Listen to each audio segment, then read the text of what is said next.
चैत्र नवरात्रि आखिर क्यों मनाई जाती है? इसका असली रहस्य जानकर आप सच में चौंक जाएंगे। अपनी आवाज थोड़ी धीमी कर लो, अपनी आंखें बंद कर लो और कुछ पल के लिए इस संसार की भागदौड़ से खुद को अलग कर लो। क्योंकि आज जो कथा मैं तुम्हें सुनाने जा रहा हूँ, वो सिर्फ एक त्योहार की कहानी नहीं है। यह उस युग की कहानी है जब धरती पर अंधकार छा गया था, जब देवता भी बेबस हो चुके थे, जब एक स्त्री की शक्ति ने पूरे ब्रह्मांड को विनाश से बचाया था। यह कथा है माँ दुर्गा की। यह कथा है नवरात्रि की उस दिव्य ऊर्जा की, जो सदियों से हर इंसान के भीतर एक दीपक की तरह जलती आ रही है, जो न तूफानों से बुझती है और न ही अंधकार से हारती है। तो ध्यान से सुनो, पूरी एकाग्रता के साथ सुनो। नमस्कार प्रिय दर्शकों, मैं अर्जुन एक बार फिर आपका दिल से स्वागत करता हूँ आपके अपने चैनल विद्या ज्ञान सागर में। दोस्तों, आज हम आपके लिए एक नई कथा और एक नया अनुभव लेकर आए हैं। आज की कहानी केवल ज्ञान ही नहीं देगी, बल्कि आपको भीतर से झकझोर देगी। कथा शुरू करने से पहले एक छोटी सी विनती है। शास्त्रों में कहा गया है कि जो कथा अधूरी छोड़ दी जाती है, वह नकारात्मक फल देती है। इसलिए इसे अंत तक अवश्य सुनें। और अगर आप अपनी माँ से सच्चा प्रेम करते हैं, तो इस वीडियो को लाइक करें, चैनल को सब्सक्राइब करें और कमेंट में माँ लिखकर अपना प्रेम व्यक्त करें। तो चलिए बिना किसी देरी के शुरू करते हैं आज की अद्भुत कथा। बहुत समय पहले की बात है। हजारों साल पहले एक असुर था, महिषासुर। वह केवल शक्तिशाली ही नहीं था, बल्कि अत्यंत अहंकारी भी था। उसके पिता रंभासुर स्वयं एक महान योद्धा थे, लेकिन महिषासुर के भीतर जो था, वह सिर्फ ताकत नहीं थी। उसमें था घमंड, जिद और एक ऐसी लालसा जो कभी खत्म नहीं होती। उसने ठान लिया कि उसे सबसे शक्तिशाली बनना है। इसके लिए उसने ब्रह्मा जी से वरदान पाने का निश्चय किया। वह हिमालय की ऊंची चोटियों पर गया और कठोर तपस्या में लीन हो गया। दिन बीते, महीने बीते, वर्षों बीत गए। उसने न अन्न ग्रहण किया, न जल। वह एक पैर पर खड़ा होकर तप करता रहा। सिर पर तेज धूप, पैरों के नीचे बर्फ, लेकिन उसकी साधना अटूट रही। देवता उसकी तपस्या से भयभीत हो उठे और ब्रह्मा जी से प्रार्थना करने लगे कि उसे वरदान न दें। लेकिन ब्रह्मा जी ने कहा, जो सच्चे मन से तप करता है, उसे फल अवश्य मिलता है। अंततः ब्रह्मा जी उसके सामने प्रकट हुए। महिषासुर ने आंखें खोलीं और उनके दर्शन किए। ब्रह्मा जी ने कहा, वत्स, मैं तुम्हारी तपस्या से प्रसन्न हूँ। मांगो क्या चाहते हो। महिषासुर के चेहरे पर एक अजीब सी मुस्कान आई। यह जीत की नहीं, बल्कि अहंकार की मुस्कान थी। उसने कहा, मुझे ऐसा वरदान दीजिए कि मेरी मृत्यु किसी भी पुरुष के हाथों न हो।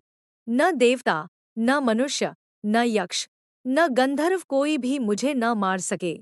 ब्रह्मा जी ने गहराई से उसे देखा, मानो उन्हें भविष्य का आभास हो, और बोले, तथास्तु। लेकिन महिषासुर से एक बड़ी भूल हो गई। उसने स्त्री से अपनी रक्षा नहीं मांगी। उसे लगा स्त्री तो कमजोर होती है। यही उसका सबसे बड़ा भ्रम था, और यही उसके विनाश का कारण बना। वरदान मिलते ही महिषासुर का व्यवहार बदल गया। उसके अंदर शक्ति का घमंड भर गया। उसने एक विशाल सेना तैयार की, भयानक असुरों की सेना। उसने सबसे पहले पृथ्वी पर कब्जा किया, फिर पाताल पर, और अंत में उसकी नजर स्वर्ग पर पड़ी। स्वर्ग जहां इंद्रदेव का शासन था, जहां सुख, शांति और समृद्धि थी, वहां उसने हमला कर दिया। देवताओं ने पूरी ताकत लगा दी, लेकिन महिषासुर अजेय था। इंद्र का वज्र टूट गया, अग्नि मंद पड़ गई, यम पीछे हट गए, और अंततः स्वर्ग पर उसका अधिकार हो गया। देवताओं को अपना स्थान छोड़ना पड़ा। वे पृथ्वी पर भटकने लगे। यह केवल हार नहीं थी, यह धर्म की हार थी, न्याय की हार थी। जब धर्म संकट में आता है, तब एक शक्ति जागती है, माँ की शक्ति। देवता त्रिदेवों के पास पहुँचे, ब्रह्मा, विष्णु और महेश। उन्होंने अपनी पीड़ा बताई। तब यह स्पष्ट हुआ कि महिषासुर को कोई पुरुष नहीं मार सकता, लेकिन एक स्त्री उसे समाप्त कर सकती है। तभी एक अद्भुत घटना हुई। सभी देवताओं के शरीर से एक तेज निकलने लगा, एक दिव्य प्रकाश। वह प्रकाश एक स्थान पर एकत्र हुआ और उससे एक देवी का जन्म हुआ, माँ दुर्गा। 18 भुजाएं, 3 नेत्र, सिंह पर सवार, उनके चेहरे पर शांति और भीतर अपार शक्ति। हर देवता ने उन्हें अपने अपने अस्त्र दिए। शिव ने त्रिशूल, विष्णु ने चक्र, इंद्र ने वज्र, और इस प्रकार एक महाशक्ति का निर्माण हुआ। माँ दुर्गा युद्ध के लिए तैयार हो गईं। महिषासुर को जब यह समाचार मिला कि एक स्त्री ने उसे युद्ध की चुनौती दी है, तो वह हंसा। उसने इसे मजाक समझा। लेकिन जब उसने देवी का स्वरूप सुना, तो उसके भीतर हल्की घबराहट उत्पन्न हुई। युद्ध आरंभ हुआ और यह युद्ध 9 दिनों तक चला। यही 9 दिन नवरात्रि के रूप में मनाए जाते हैं।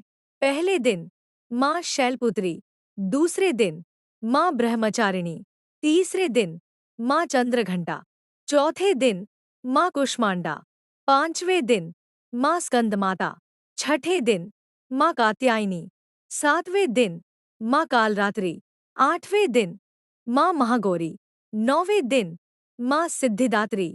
हर दिन एक नया रूप, हर दिन एक नई शक्ति, हर दिन असुरों का विनाश। 9वें दिन अंतिम युद्ध हुआ।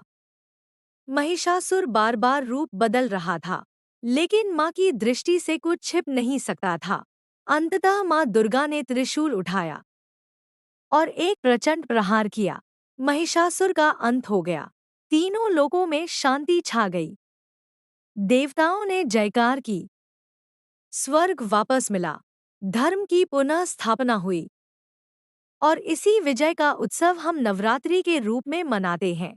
अब सवाल उठता है, चैत्र नवरात्रि विशेष क्यों है? क्योंकि यही हिंदू नववर्ष की शुरुआत है। हर नई शुरुआत माँ के आशीर्वाद से होती है।